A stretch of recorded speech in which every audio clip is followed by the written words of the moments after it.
Our fellow Pinkos and comrades, welcome to Malt Liquor Socialists.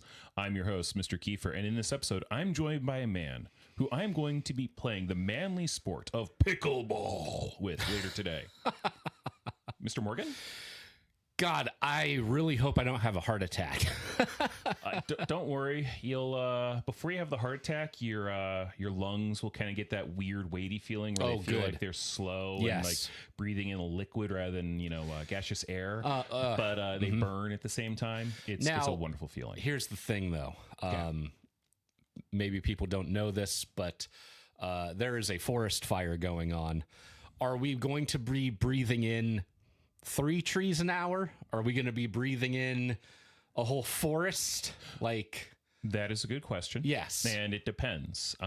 What is the average airspeed? Which way is it blowing? Are we talking about the Evans Creek fire? Are there more than Evans Creek fire? No, let's just call it our local wildfire. Okay, so our local wildfire. It just depends on which direction the wind is blowing when we get out and play. I mean, sure. We might be out there and it's like, wow, I didn't realize Grants Pass was 1958 LA. God. We might get out there and it's like, this is pristine. Yeah. It's beautiful. I find it, it's not funny, but I do find it a little heartwarming that the people on the East Coast are dealing with wildfire smoke as well. Oh, from Canada? From Canada. And they really haven't, I don't think they've dealt with it as much as we have, but it just warms my heart to be like, oh, God, you guys are dealing with what we deal with every fucking year. Well, there's a lot more moisture over there. So the fires, I think, don't quite, get as nasty when they do happen. Yeah. Well, speaking of fires, what are we doing? So in this week's episode, we're going to be covering the Evans Creek fire. Oh, God damn it. We're going to be going over what started it. Okay. How it's going. Oh, great. And what we need to know and observe now that it's fire season. Yeah. So we're going to be going over some various news coverage from July 11th through July 16th. Okay. There have been some updates since I prepped this, and I'll give you a hint. Yeah. It's just more acreage that's being consumed by the fire. Okay. Yeah. The last I heard, which was yesterday, the containment was still about 5%. Yeah. I mean, I'm no firefighter. I don't know one thing about wildland firefighting, but that seems kind of weak. Well, there's reasons why. Okay. And look, I have never myself been a firefighter. I have worked on fire crews. Okay. I have. It largely is supply and stuff.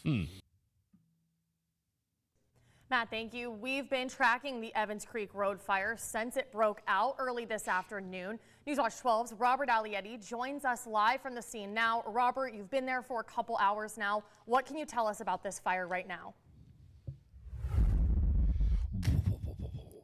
Grace, yeah, thank you. I've been running around trying to get as best a look I can at this fire, and let me just tell you, there's been a consistent smoke plume coming up, and that's what I've really been watching. And now I'm joined by ODF's Samantha Cadera. Sam, what can you tell us as of right now about this fire?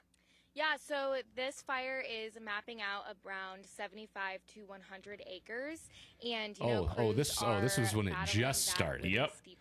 This is literally like and Sam, talk to me. What can you tell us about the firefighting efforts that are happening as we speak? Yeah, we're all hands on deck. We have multiple partnering agencies along helping us just really fight this fire and make good progress. We are dealing with really hot temperatures and just low humidity as they continue to fight this fire. Awesome. Sam, thank you. We're going to continue to get as much information on this fire as we can and continue to keep you updated. Reporting live, I'm Robert Alietti. Okay. So that was when it was just at like a little under 100 acres. Yeah, it had just started. And I think they're going to bring up at some point. I know in the various coverage, it's going to be brought up what caused the fire. Okay. Spoilers. Yes. Somebody crashed into a power pole and downed it in the line, sparks of vegetation. Yay. So here's, I've been talking to a lot of friends and relations about this. What I don't understand, and maybe they'll get into it, is if a car crashed into a power pole, obviously you have first responders that show up. why wasn't this knocked down as it started? So do we know? I'm not sure exactly. It's a great question. Yeah. I do not know the exact answer to that. Now, I think what probably happened is this is not like a car crash that happened on some main road. Right. This was a car crash that happened on a road that's kind of in the, backwoods, bumfuck nowhere. And what I think happened was it took a while for the responders to get there because it was kind of, again, the middle of bumfuck nowhere. Okay. And by the time that they got there, it's like, cool, this is a little bit out of control. Okay. Also, part of this is one of the reasons why this has been such a pain in the ass. The location of the fire is a difficult place to actually fight the fire. You've got a lot of really rough terrain. Okay. You don't have a lot of ability to drive main firefighting vehicles up there. Yeah. And it's an exceptionally dry season. Hooray. Hooray. Yay. Yeah. And it's also been really fucking windy. Yeah. Yeah, so, it has. Yeah, they've been actually having problems with like spot fires like coming up from like, oh, the embers are carrying over and across the fuck. Yeah. So. Yeah. Okay. I was I know where like Evans Valley and, Evans Creek is and everything. I thought it was closer to like Sam's Valley where the terrain kind of like flattens out. Nope. Okay. That makes a little bit more sense to me now. So that first video was from an ABC affiliate, KRDV. It was from July 11th. Okay. I think technically, I forget, either the fire started late July 10th or it did start literally earlier that day on the 11th. I don't quite recall which. So next is going to be an NBC affiliate, KOBI. Okay. Also from the 11th. For the first time this year, Governor Kotek and the Oregon Department of Forestry are pulling out all the stops to battle a major wildfire. This one in southern Oregon's Jackson County, about 26 miles northeast of Medford. It's called the East Evans Creek Fire. Last night, Kotek invoked the Emergency Conflagration Act, and ODF ordered a complex incident management team for the blaze, both firsts of this fire season. It started Friday afternoon after a car crashed into a power pole, sending the power line to the ground and lighting vegetation on fire. As of this morning, it's grown to about 2,000 acres, and there are level 3 go now evacuation orders in place. So more than 400 personnel are fighting the fire, including aerial support. Literally just a little bit later that day, and it went from a few hundred acres to about 2,000. Jesus God. Again, this is like... Yeah. Yeah. The other thing that I was thinking about is how and now we're starting to get more into policy and everything, is how like a lot of people in our area are like, oh, well, we should build roads like into all these places. We just need to build roads. We need like ways to get in there. And this right here, to me, how this started is a perfect example of no, we don't need roads. So because people are going to go in there, they're going to crash and they're going to cause fires. Well, so keep in mind, this was not like, oh, I crashed into a tree and I started a fire. Right. This was a crash into a power pole. Yeah. So, I mean, I can see the I can see the logic behind having more roads, not just so that, okay, well, if we have more roads, it's easier to get back there. Also, roads can, when it's not so insanely dry and embers carry so far, they can make a good natural fire break. They can. I think what we need is more roads to an extent, not a lot more roads, but more than that, we need less above ground power poles. I'll agree with that second part. I don't understand. Like there's some things I get what you're saying about, roads can cause a fire break. They can help people get in there. Okay, sure. My concern is that before the fire even starts, assholes are going to go up there and do whatever they do and everything. Yes, that is true. So I mean, yes, I guess there's pros and cons, but my whole thing is like, well, I mean, this just shows me like, well, yeah, there was a road there. They crashed into a power pole. The power pole set off a fire, which, you know, again, maybe we shouldn't have so many above ground power systems. Yeah. I don't know. But it just seems to this observer that argument is kind of moot. Look, fires do happen naturally. Sure. That happens. Right. Fires are also man-made, like this one. Yeah. And also, you know, assholes driving out the middle of bumfuck nowhere, like you're saying, to be assholes. Yeah. And that's definitely one of the downsides to having more roads for this is that, yeah, you're giving assholes more access to this. Right. And yeah, so there's some kind of a balance. Yeah. And I don't know which side we're too far on. Yeah. And you know, and the other thing, and you know, maybe we can discuss this, you know, later, but I do think we need to, I don't know, pay people to go in and clear out brush in national forest areas. I understand this wasn't like a national forest area, like whatever, but still, you know, we should have, and you know, you were on, you know, what was it? The Youth Corps, California Conservation Corps, Conservation Corps. You know, I think we should have more of that, where people go in and, you know, brushwork, and just clear some stuff out, and like pay people to do that. I don't understand why there isn't more of that. No, you're pretty much, I've been making this argument for years, and I will continue to make this argument until the day I fucking die. Okay. There is no reason, none whatsoever, why we can't have, let's say, seasonal firefighters. Yeah. You have seasonal firefighters, summer season, busy as all get out. They are just, it's work. There's a fire pretty much overlapping every week that you need to respond to. And they can make bank doing that. They absolutely can. Sure. But in the off season, they tend to be broke as shit because they don't have anything else to do. Right. And something that I think could be a great thing for them to do is, hey, let's hire them to, you know, do this brush work. Yeah. Do this stuff where it's going to be preventative so that we're not going to have as many fires. We won't have as bad of fires. Right. And I think that would be a great way for like, hey, look, you're not going to be making as much money in the summer. Because, you know, a lot of their pay in the summer is overtime. Yeah. But you're not going to be making as much money in the summer.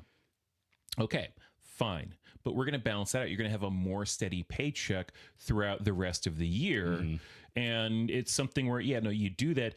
Trust me, you cannot do that, you know, for too terribly long. If you get into your 30s and 40s and you're still doing it, you're either a machine or you are on some kind of opiate because you're working through pain, or you're like, you know, the overseer or something. That's, yeah. You definitely get those people. Yeah. But that's definitely a kind of a job that I think would be beneficial. And you know why it's not going to happen?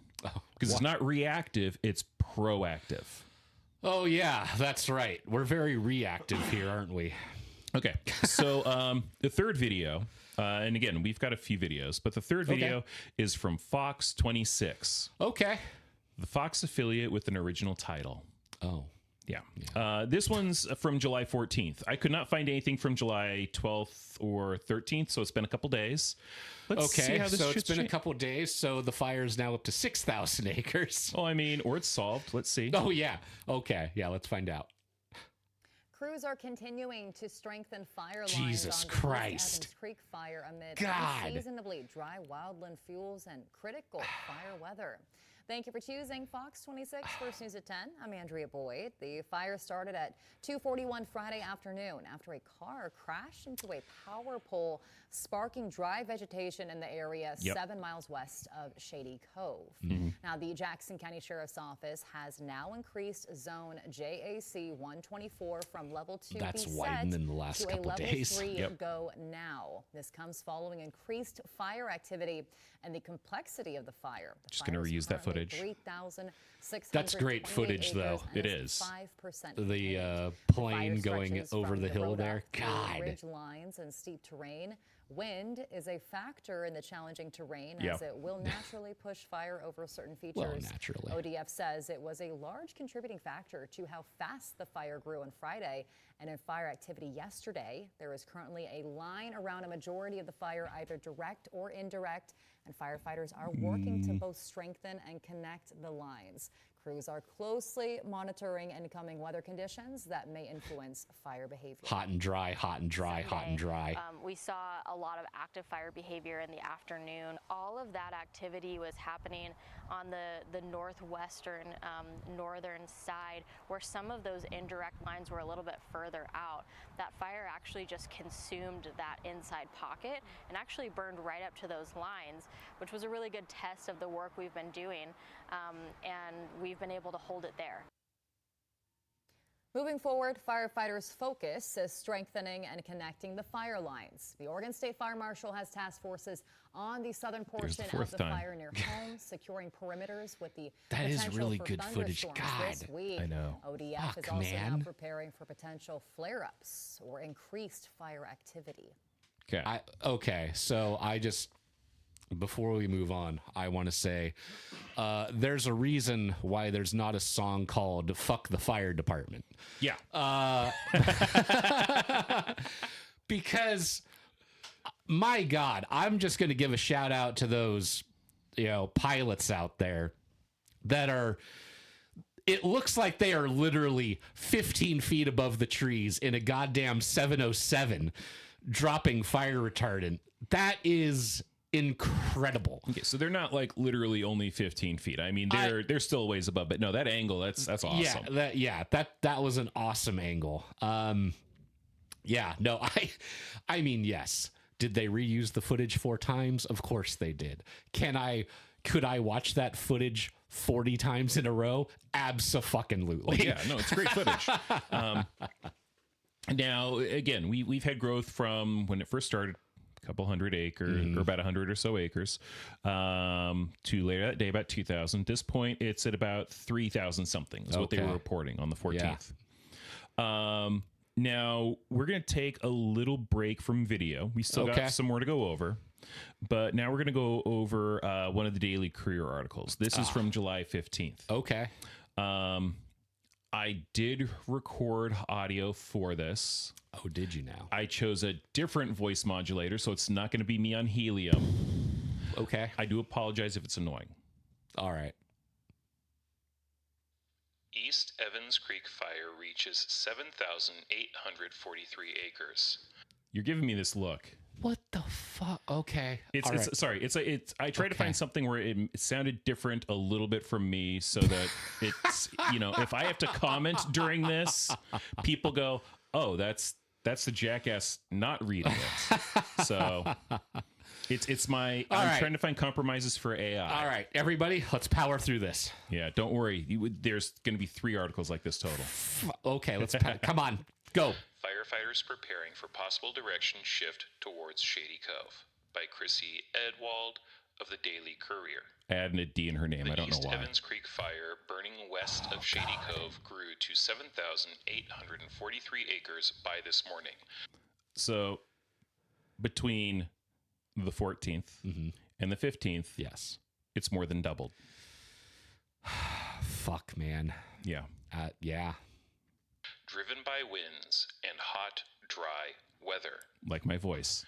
According to a map uploaded to the National Integrity Fire Center, several spot fires northeast of the main fire area had grown in size. The total fire size was reported at 5,370 acres Tuesday, showing growth of about 2,473 acres from Tuesday to this morning. The Oregon Department of Forestry said forecasted thunderstorms on Tuesday stayed away to the south and east of the fire, but predicted monsoon-like moisture also stayed away, which meant brush and other fuels in the area stayed very dry. Yeah, they sure did. ODF said dry fuels means any new fire starts could grow quickly. In a video update this morning, Kyle Gibbons of the Oregon Department of Forestry said the fire was active on Tuesday, especially in the afternoon. Gibbons said the fire had grown beyond containment lines in a few places on its southwestern side, above Evans Creek. Well, that's not what you want to hear. We had a line in place, and we still have the fire within some of the lines, but there's quite a bit of work to do to kind of tie it back, Gibbons said. The fire started Friday afternoon after a vehicle crashed into a power pole, sparking dry vegetation in the area. To date, there have been no reports of structures or lives lost. Okay. Gibbons said firefighters on the northwestern side of the fire performed tactical firing, meaning they carefully burn fuels around the fire line so stray embers are less likely to land on fuel and start a spot fire. Okay. Gibbons said firefighters are working on spot fires northeast of the main fire area in the Board Mountains area. There's more to this article. Hey, just before we continue, sir. Yeah. Bueller. Firefighters on the east side of the fire along East Evans Creek are continuing to hold fire lines where they are, Gibbons said. Mark Corliss of the Oregon State Fire Marshal's Office said structural firefighters are working to protect homes on the southwestern side of the fire, and the area on the southeastern side are well protected. On the northeastern side of the fire, structural and wildland fire teams are working well together to protect homes, he said. Corliss said structural firefighting teams will be in the western outskirts of Shady Cove today. Where they're still We're just sending them in there strategically to kind of look at the structures that may be impacted by the fire if it does keep moving to the east, he said. We're just going to look at the houses, what we can do to best prepare them if the fire does impact the community. The Oregon Department of Forestry Complex Incident Management Team 1 and the Oregon State Fire Marshal Blue Team are holding an informal meeting tonight about the East Evans Creek fire. The meeting will also be streamed online at the ODF Southwest Oregon Facebook page, and it will be posted to YouTube afterward. I skipped a paragraph. The Jackson County Sheriff's Office You didn't have to point that out. Levels Tuesday. Now everybody knows. As of this morning, the only zone with a level 3 go now evacuation notice is 22705 to 24100 East Evans Creek Road, where the spot fires are burning. A level 2 Be Set notice was placed in a wider perimeter around the fire, with level 1 Be Ready notices further out. For current information on evacuation levels or to find your evacuation zone, visit tinyurl.com/East Evans Creek Fire Evac Map. Traffic is closed to the public on East Evans Creek I would Road fucking at hope so. Meadows Road. Avoid the fire area and allow firefighters and heavy equipment to operate safely. The thing is, there are people who would still try to go up there. Shelter for residents and domestic pets is at Hanby Middle School, 806 6th Avenue, Gold Hill. Horses can be taken to the Jackson County Expo at 21 Penninger Road, Central Point. Expo staff and volunteers are prepared to receive horses. However, please call 541-776-7206 first to confirm space is available, as additional shelter locations may be activated. Owners should bring feed, water containers, and any necessary medications when possible. Josephine County Fairgrounds can take pigs, goats, and smaller animals at 1451 Fairgrounds Road, Grants Pass. For livestock sheltering assistance, call 541-776-7206. In a 5-mile radius around the fire, a Federal Aviation Administration temporary flight restriction for aircraft not fighting the fire drones is in place 24 hours a day. Get your fucking drones out of here. Yeah. Flying a drone near or around a wildfire is illegal and compromises the safety of both pilots and firefighters and interferes with firefighting efforts, ODF said. Yeah, no, you know that there are people who are like, dude, there's a fire. I gotta get video of that with my drone. I think I don't know. I don't know if I'm making this up or if I'm dreaming, but I want to say a couple years ago or last year, whatever the Palisades fire was down in LA, I want to say there's a video of a firefighting plane that they there was a drone hovering in the air and they just barely missed it or something. But I mean, yeah, like there's people that will do that. And then they had to be like, well, we can't fly because there's a fucking drone in the air. And so, there goes your water and retardant drops, I guess. Yeah. And it's like, oh, thanks, guys. I really hope you got a good picture of the fire. Yeah. Hope your property's in the line. Yeah. Yeah. No, stuff like that is absolutely crazy. Okay. The next few things are going to be from the 15th. Okay. We've got 4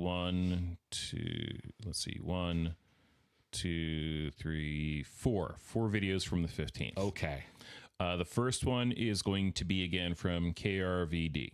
Okay. Fire officials are working to keep communities prepared for any possible scenario. Tonight, officials are holding a community meeting in Shady Cove. News Watch 12's Robert Alietti joins us live from Shady Cove, where that meeting is in just over an hour. No. Robert, what can residents expect? He's got his official News Watch 12 shirt on now. Yeah, Grace, thank you. Now, first and foremost, let me just tell you that as I was driving out here to Shady Cove, I watched smoke get thicker and thicker, and now there's ash falling from the sky right now. And residents should expect in this meeting to understand what ODF and the Oregon State Fire Marshal is looking at in terms of keeping these communities and structures safe. I'm sure they will be here helping residents prepare and get a better understanding of what to expect here in Shady Cove as the firefight continues. Okay. An increase of folks going into Shady Cove, just on the outskirts of Shady Cove there on the west side.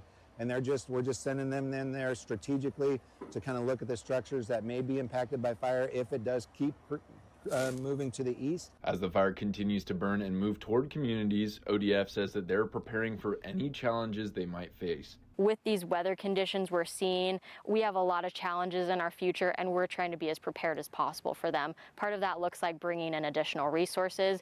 And agencies are working together to ensure that they're tackling every aspect of this fire as well as they can. Each agency has their specialty of what they do, and coming together, we can really divide and conquer and be stronger in our presence and in our outcomes as well.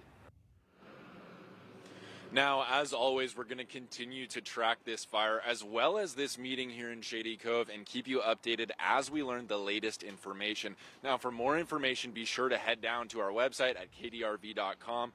And in the meantime, it's important to know, again, that the evacuation center that was previously at Hanby Middle School has now moved to Eagle Point Middle School. And so anybody in need of these resources should now head to Eagle Point Middle School to take advantage of that evacuation center. We'll continue, again, to keep you updated as we learn more information regarding the East Evans Creek fire, as well as this meeting here in Shady Cove. Reporting live, I'm Robert Alietti. Okay. So just a heads up, I did try to put these in chronological order. Okay. Because they didn't all post at the same time. Yeah. A lot of the stuff's going to be redundant. Okay. But mainly I'm trying to paint a picture of how this has developed so far. So the next up is going to be from KOBI a little bit later in the day. Okay. The Oregon Department of Forestry is using different types of technology to better enhance its response to wildfires this year. Good evening and thank you for familiar choosing footage. NBC 5 News at 6. I'm Andrea Boyd. We'll get to firefighters' new tech in a moment, but first, the latest on the East Evans Creek fire. That's a top story. Tonight at 6, the East Evans Creek fire increased to almost 2,500 acres today since yesterday. Good fucking God. 7,843.2 acres. Containment still 5%. Creek fire is currently 7,843 acres, up from just under 5,400 yesterday, and is now 5% contained. Crews are facing erratic winds, it's not now, high it's temperatures, still. and difficult terrain as they continue to push forward on building lines and holding the fire to its current size. Northeast of the fire, 3 spot fires ignited. One of the larger spot fires, currently around 1,000 acres. ODF tells us that I could watch that footage 40 times. I don't care. Relative humidity isn't getting It's fucking as rad. high at night. They're seeing active fire behavior overnight during times that would usually be spent getting ahead. Night with those recoveries, we typically have that opportunity to be able to really dig in and get that work done and make lines where the fire intensity is just a lot lower. We haven't seen that lower fire intensity. We're continuing to just hold on to it and make progress where we can, but not nearly as quickly as we would if we weren't seeing that active fire behavior 24 hours a day. Weber says the fire is most active along the northern edge in steep terrain and dry vegetation. There is a community meeting tonight at 6:30 in the Shady Cove School Gym at 100 Cleveland Street, answering community questions and talking about the fire and evacuation status. It will also be live streamed at the Oregon Department of Forestry Southwest District Facebook page. Spiffy. Okay. All right. Next up is Fox 26. Okay. From, again, a little later that day. A little later that day. The East Evans Creek fire is now estimated at 5,370 acres, and it's been another tough day for those went down, on the fire apparently. line. Thank you for choosing Fox 26. I don't think it did. I'm Andrea No. Boyd. Will firefighters to set up shop at a Maybe I camp got the near video Sims timing Valley screwed as they up, continue to but battle not that much. the It's the same East day, I Evans know. Creek Yeah. fire. Ripley Parati has a Well, top and it- story tonight. Exploded. The East Evans So, Creek fire yeah. continues. Firefighters are relying on this camp. Okay. yes, go. This is Fox 26. But that's NBC. Exactly. Her mic says NBC. Okay. So For rest, preparation, and resources. The sprawling I 40-acre love camp small was set town up news in just 48 organizations. hours God. last weekend. It provides firefighters with a full-service kitchen, showers, bathrooms, laundry, first aid, that's good. and space never to had a camp laundry and get before some one of rest those. after But a long other shift. stuff, yeah. Huh. Natalie Weber with the Oregon Department of Forestry says the camp plays an essential role in supporting firefighters. Being able to come into camp, have a meal, have a shower, get your laundry done, even just wash your hands makes a big difference when you've been out in the sun all day for our firefighters. That's actually true, yeah. So our Yeah. logistics No, folks work really hard to make sure that they have what they need to just have a little creature comfort when they're here working so hard every single day. The camp currently houses 1,280 people from multiple agencies, Yep. including the Oregon Department of Forestry and the Oregon State Mobile Fire Marshal bunkhouses, that's Service. also a fairly Dave newish Thompson, thing, I think. Logistics Section Chief for the Oregon Department of Forestry, says they expect the camp will grow further before their work Yeah, is no done. shit. We're expecting to grow about to 1,800, maybe even up to 2,000, but with a field this size, we have room to grow. And when we did our initial scope of the area, we thought we like this site because we have the room to grow, and so that's how we've built the camp, with room to grow. Additional resources arrived on Tuesday to help firefighters bolster containment lines and create new ones after recent growth. This is Ripley Parati reporting. American from Fire flag. Camp. Yes. Yeah. Again, there's a reason why there isn't a song called Fuck the Fire Department. And I think, yeah, man, there's nothing wrong with giving these guys, food, laundry, fucking give them whatever they want, man. No, I agree. Yeah. So I just want to point out something that I think is funny. Not like funny, hilarious, but funny, like a little bit odd, a little bit funny. Okay.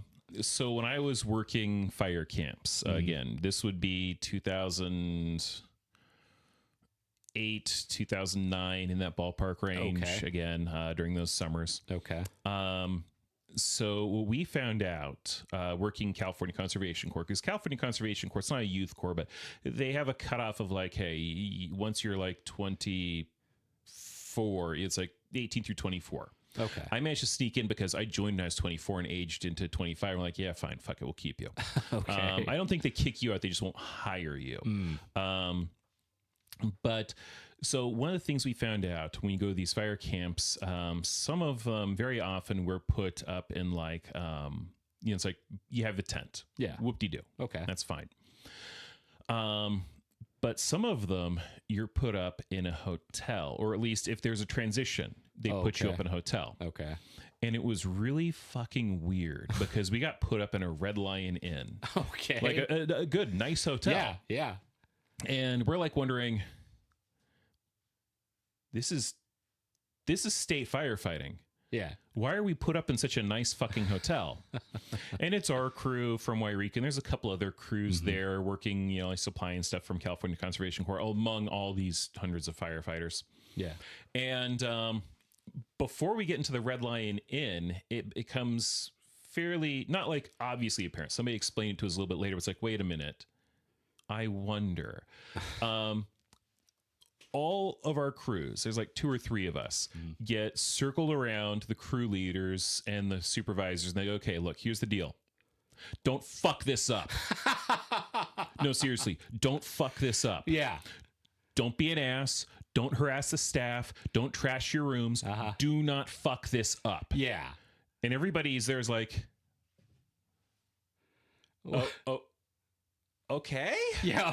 Right. Why is this a concern? Yeah. So the reason it's a concern, and the reason why the state of California and all these, they were putting us up in the Red Lion Inn instead of like a Motel 6 or a Super 8. Sure. So they've had issues with wildland firefighters in the past being put up in these hotels, either as, hey, look, maybe you don't have a tent, so we'll put you up in this, or, you know, we're transitioning. All right.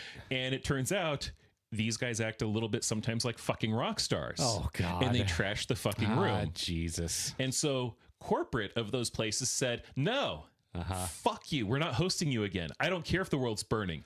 Fuck off. Wow. And so because of this, there are only a few hotel chains that will occasionally do that. And they tend to be the more expensive ones. And me and a couple of other people in the crew, upon like getting the details of this, were like, okay, I'm not going to look a gift horse in the mouth. Sure. I work a minimum wage job, and I'm getting to stay here. But on the other hand, like looking at this from just a purely economic point of view, why not instead just go, hey, look, it would cost us this much to put you per night in a Red Lion hotel. Instead, I'm going to give you $200, or I'm going to buy you just a basic fucking backpacking tent, sleeping pad, and sleeping bag. Get the fuck out. You've burned your bridge. Get the fuck out. I mean, I thought that would have been like, no, it's if they're, look, I get it. You're doing a good job. It's an important job. But if you're going to be an asshole, deal with the consequences. Yeah, I mean, you know, I guess there's, you know, bad apples in every group, no matter who that group is, even if you're a group of firefighters, you know. Yeah. And that's also, that's not fuck the firefighters. That's just like, no. You know, and still there is kind of a part of me that's kind of like, you know, let them, you know, let them unwind, whatever. You know, they're out there battling 50-foot walls of flame. Oh, yeah. You know, like, it's okay if they want to feel like a rock star for a night. Yeah, just don't trash the room. Yeah, sure. You know, don't trash the room. But, you know, if you want to act like hot shit, you know, down at the breakfast line in the hotel, like, all right, I'll give you that. Yeah. Granted, I don't think it was acting like hot shit in the breakfast line. Sure.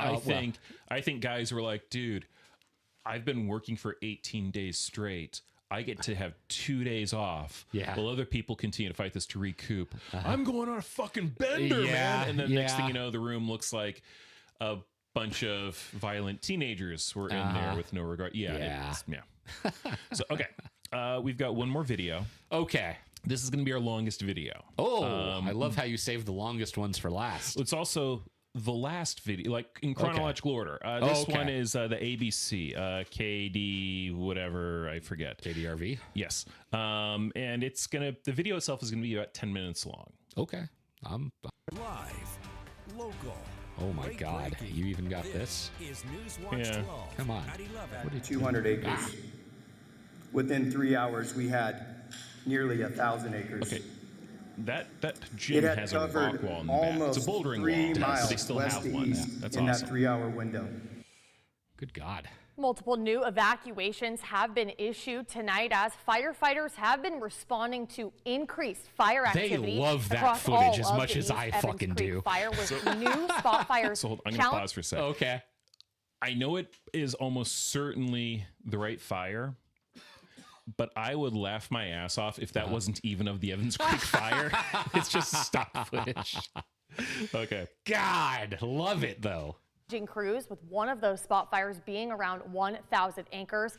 Thanks for staying up with us for Newswatch 12 at 11. I'm Grace Ritz. We will talk more about the firefighting effort into tonight and get an update on the community meeting that took place hours ago. But first, let's turn to Chief Meteorologist Matt Hoffman. Matt, what is the latest on these East Evans Creek evacuations? Yeah, Grace, we've had 4 zones added to level 3 go now evacuations. I think this was pretty late in the evening. This might have been like 10:30, 11 or so. JAC 149B, JAC 109, and JAC 127A. And the zone JAC 127A, that was done just about an hour ago, and that does include parts of the community of Tiller. So we are concerned about these areas. The zone JAC 149B, that is near the north end of Long Branch Road, and then JAC 126 is near the community of West Fork Trail Creek and Cabin Creek. You can get a much closer look at this map on KDRV.com. Zooming in again, some of the area of Round Trail included in that level 3 go now evacuation. You must leave immediately. Also Shady Cove under level 1 evacuations. Be ready just off to the north and west. Some new level 2 be set evacuations. So again, head to KDRV.com. You can also find your zone there as well. Level 1 means be ready. Level 2 means be set, ready to leave at a moment's notice. And level 3 is go now. And taking a look, we're having another very active night of fire. Also a new spot fire further to the east. And that has been a problem with the weather conditions. We've seen explosive growth again today. Pyrocumulus clouds forming earlier. Thanks to Carol for sending this in earlier this evening. And then look at tonight from near King Mountain, seeing the flames of the East Evans Creek fire. We are seeing at least conditions improving a little bit, starting to get some lighter winds, and humidity is coming up. But crews definitely have a tough night ahead of them. And we'll have more details on where the smoke from this fire is going coming up. And on to the latest update on the East Evans Creek fire. Crews have called in more resources to help fight the challenging spot fires that have popped up over the last few days. Right now, the fire is at 7,843 acres with still just 5% containment. The Board Mountain spot fire is now estimated at about 1,000 acres, with crews holding containment lines to the north and working to limit further spread. A new spot fire was detected east of Board Mountain this afternoon, and resources are also engaged on spot fires in the northeastern portion of the incident. 2 additional structural task forces arrived to support home protection as winds are expected to increase. The evacuation shelter that was previously at Hanby Middle School has now moved to Eagle Point Middle School. An Oregon Department of Forestry, Oregon State Fire Marshal, the Jackson County Sheriff's Office, and many other agencies spoke to a packed community meeting earlier this evening discussing the East Evans Creek fire. Agencies explained how the incident management team is operating, the challenges crews are facing, the different roles of the firefighting teams, and the current fire conditions, saying that they're putting everything they can on this fire. Whatever we can throw at it, we are throwing at it, but it's just the challenge. It's not always going the same direction in spots, and then it's unpredictable. Fire agencies are urging everyone to be prepared, follow emergency alerts, and keep a close eye on the fire as conditions and fire danger can change at any moment. And with everything covered in tonight's meeting, residents are preparing their homes and themselves in case of evacuations. Newswatch 12's Robert Alietti was at tonight's meeting and got a chance to speak with residents both before and after the meeting. Robert, what can you tell us about those residents? Why? Yeah, Grace, thank you. You know, I got the chance to speak to residents before and after the meeting. And of course, I was in the meeting, and there's real concern for these communities Yeah. out near this fire. Yeah. And people are doing everything they can to stay prepared and ready to go if and when those evacuation notices come. To start getting by the ridge line, I thought, I better get a silker hose up on the roof and start getting my cars ready to move and to get all the important papers rounded up and clothes and meds and on and on and on. Dan told me that he still had about 15 classic cars he was looking to move to safety after he finished preparing his home. Jesus! And he said that he's seen fires like this and thinks that the winds are going to be an issue. You get winds in the morning, you get winds in the evening, and you get those spiraling winds through the canyons, and that's serious. Other residents said that they're paying close attention to evacuations as they have seen big fires before and know how serious these notices are. Well, we just got notified we're in level 1, so we need to be ready. And like I said, we've been through it before with the last fire that was up here. So we've already evacuated the town a few years ago. Another resident said that she's just thankful for the firefighters. So any plains water is all welcome by all of us. And all the neighborhood gals up Cleveland wish the firefighters all the love in the world and all the luck in the world. And we love you. One resident told me that even with a background in fire, he doesn't know what's going to happen and that we all need to rely on the knowledge and expertise of the wildland firefighters who are on the scene. Yeah. I'll be truthful. I don't understand all of it. Okay. I don't think there's very many people that are here tonight even that understand all of it because it's a big puzzle and there's lots of pieces to it. And the stuff I understand helps, but it really helps to have the wildland firefighters and their knowledge. Now, as we continue to track this fire, it's important that you're aware of your zone and what current evacuations have been ordered for your zone. Now, before we get into more, I just want to point out, this isn't a complaint. I just find it weird. Okay. Seems odd that nobody they interviewed was, it looks like, under the age of 55. Well, as a man who goes through Shady Cove actually quite a lot, Shady Cove is kind of a retirement village. Okay. Yes, there's, an elementary school there. Yes, middle school, like, sure. But whenever I have been in Shady Cove, like I've even gone to the Mexican restaurant there, which is actually pretty decent. Okay. I do see like a lot of older people there. So it doesn't surprise me at all to just see, 55 plus at these meetings. All right. Okay. Yeah. So what you're telling me is the elementary, middle, and maybe high school they're mostly for show. No. Sorry, I'm having fun. It's just, it's kind of like a retirement, like fishing village. You got a lot of guides that go through there. The river goes through there. So whenever I've been there, you can go to the gas station, you can go to the restaurant. It always kind of seems like this, place where, okay, well, these are where all the olds are. Okay. Yeah. Now, for more information, you can go to our website at kdrv.com to figure out what zone you're in if you do not already know, as well as to check these evacuation levels. Now, we will continue to follow this fire and keep you updated in real time as we learn more information. Reporting live in Shady Cove, I'm Robert Alietti. Robert, thank you. For continuing 24/7 coverage of the East Evans Creek fire, download the Newswatch 12 app and visit kdrv.com. You'll find the latest information on evacuations, fire weather forecasts, road closures, and everything you need to stay informed throughout the East Evans Creek fire and the rest of fire season. You can also follow Newswatch 12 on Facebook and Instagram for updates as they happen. And new at 11, the Illinois Valley Fire District has received new turnout gear for all firefighters thanks to a federal grant. The district says funding from the FEMA Assistance to Firefighters Grant Program made it possible to purchase modern, complete gear through Curtis Tools for Heroes. Officials say the upgrade enhances safety and replaces aging equipment without Doesn't using make me local wonder tax when dollars. that grant was signed. Yeah, right. Thunderstorms have wrapped up. We will see skies clearing out as we head through the rest of tonight.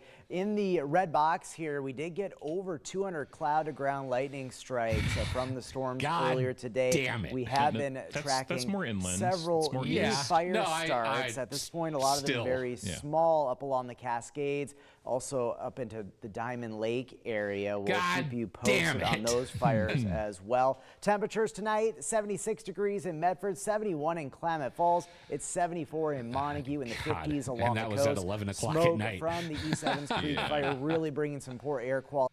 Okay, don't care about that. Sorry, a lot of these videos I had to try to go through with when I had a little bit of a time constraint. Okay. So, yeah, that was the last video that we have. Yeah. Remember I said there were 3 articles? Oh, yes, you did. We've only gone through 1. Okay.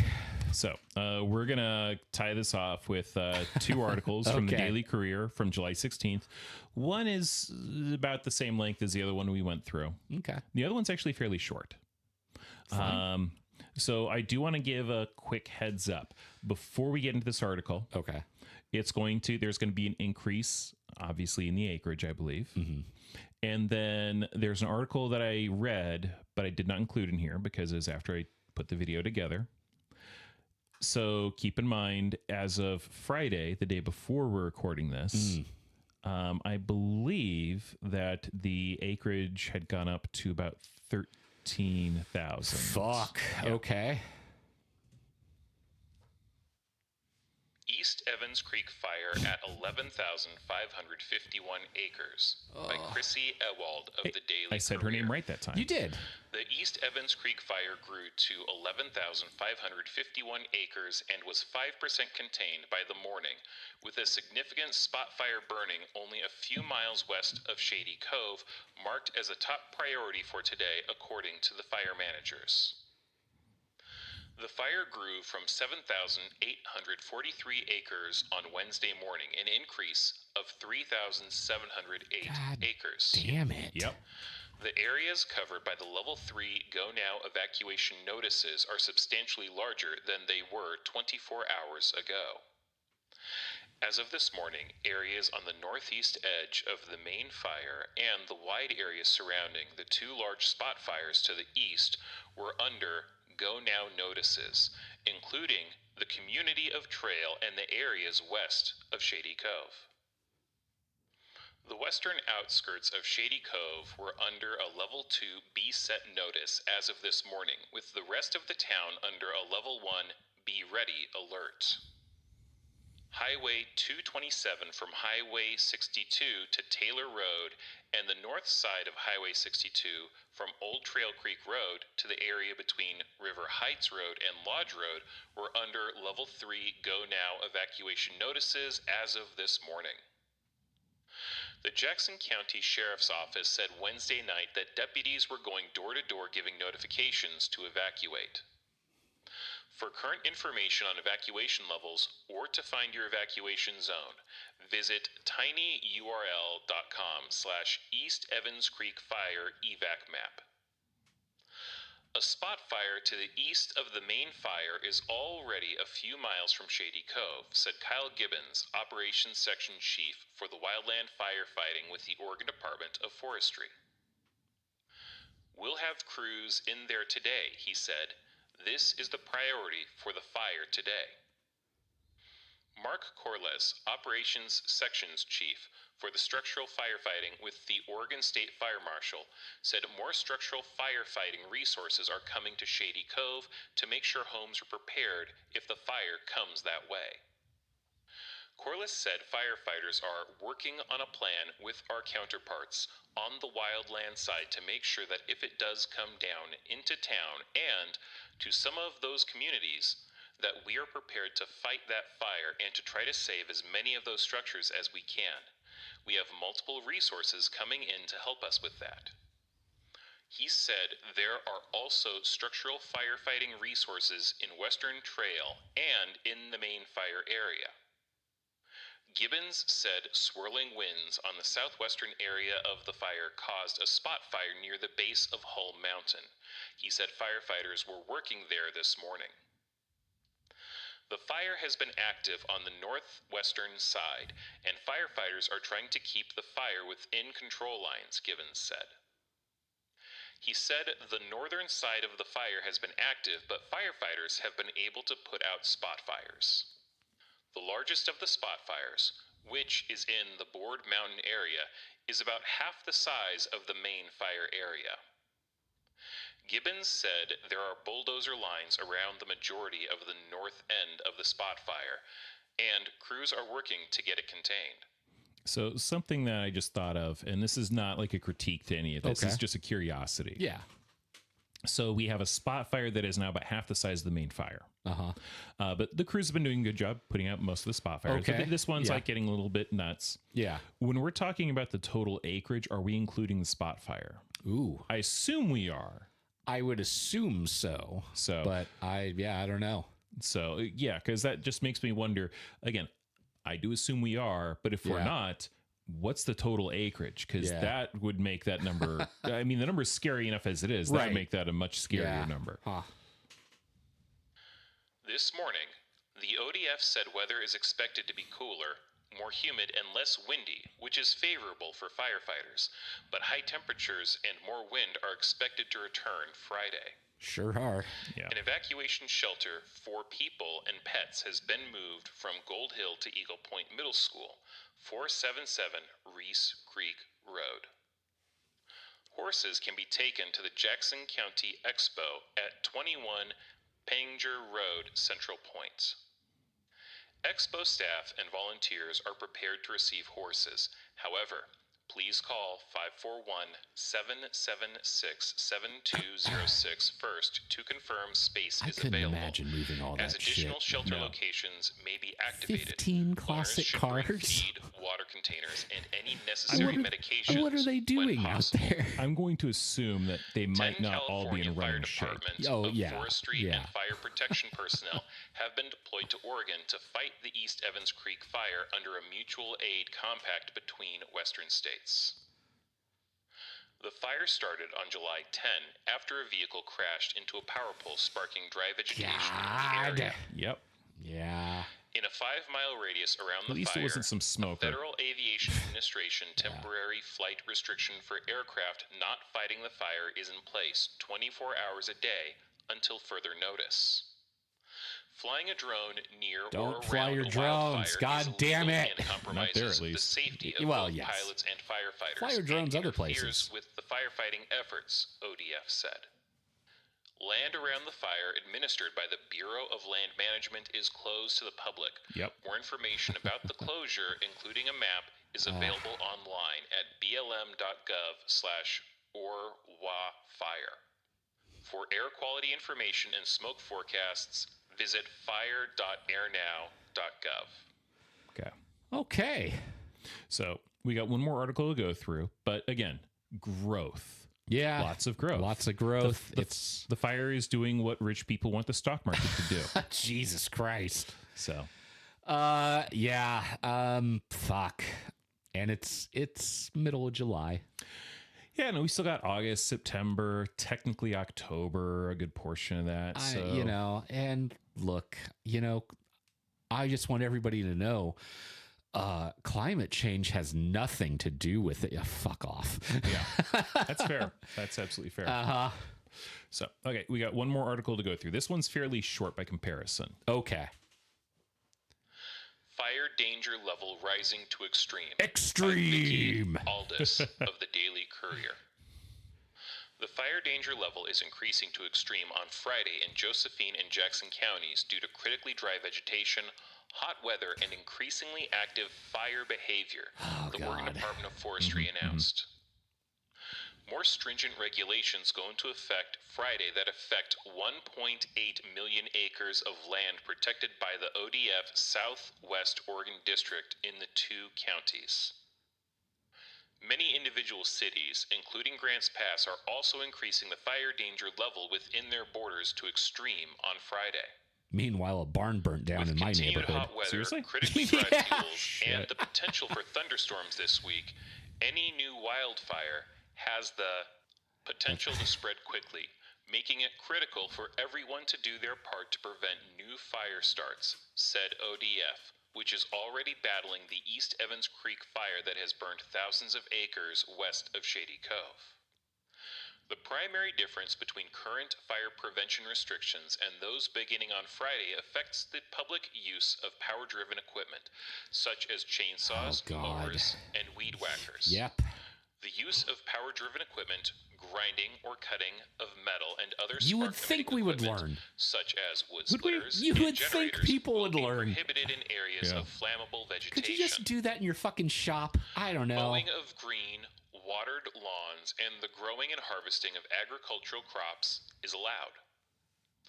Other activities already banned this fire season within most cities and on ODF-protected land include debris burning, even if in piles or burn barrels, campfires except in the designated locations, and smoking while traveling except in vehicles on improved roads or in boats on the water. I'm a little concerned with vehicles and on improved roads too, to be honest. Are restricted to improved roads free of flammable vegetation except for the growing and harvesting of agricultural crops. The industrial fire precaution level remains at level 2, ODF said. Okay. Yeah. So that's the last of it. Okay. So to recap. Yes. If you're not watering your lawn regularly, don't mow your fucking lawn. Yep. Because that's dry vegetation. Yeah. Which is also going to be fun because I need to mow my lawn and I don't water it regularly. I don't water it at all. Yeah. I'm probably going to have to head over and pick up something for my electric weed whacker. And then I'm going to be breaking my back with a weed whacker later today. Yeah. But, so yeah, just, how do I phrase this? Don't do dumb shit. Yeah. Yeah, no, there is a barn that fucking burnt down. I was leaving work on Friday, as these articles are probably being written or put out.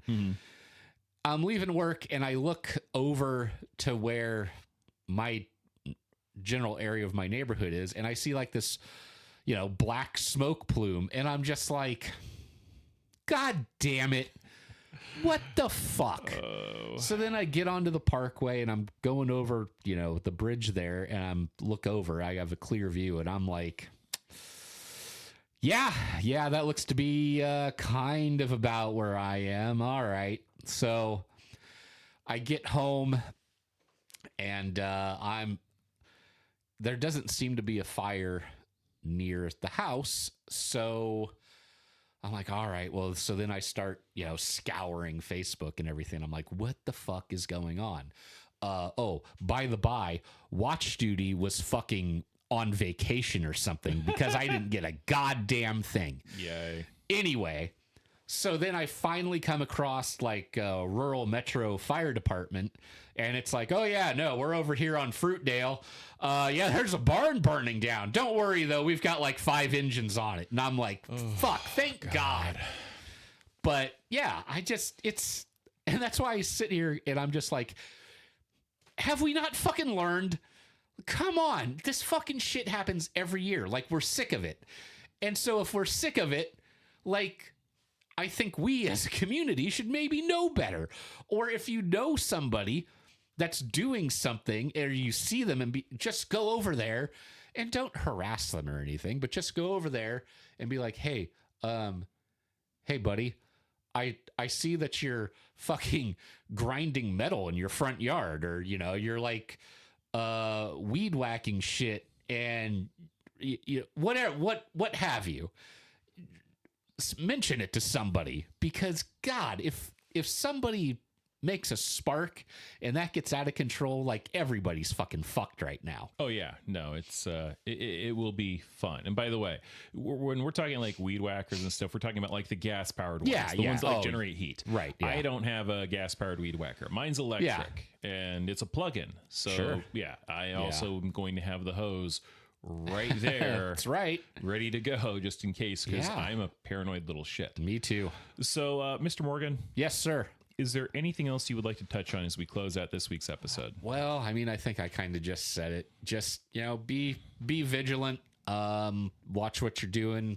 If you see other people doing stuff that maybe they shouldn't, again, like, don't go over there and beat them over the head. Although if they start a fire, maybe beat them over the head.